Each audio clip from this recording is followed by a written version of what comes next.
Sir வெற்றி வாய்ப்பை அறிவித்த உடனே நாங்கள் உறுதி செஞ்சுட்டோம் சார். இப்போ நாங்கள் செய்கிற இந்த பிரச்சாரம் அனைத்துமே வந்து அதிக வாக்கு வித்தியாசத்தில் வின் பண்ணுறதுக்காக இந்த பிரச்சாரம் மேற்கொண்டுட்டு இருக்கிறோம்.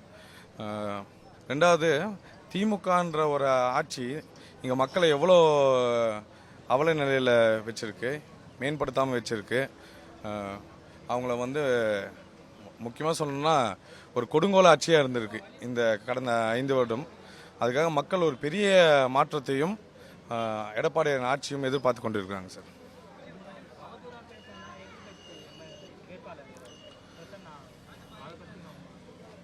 அதுதான் சார், அவங்களுக்கு பயம் வந்துடுச்சு, வேற ஒன்றும் இல்லை.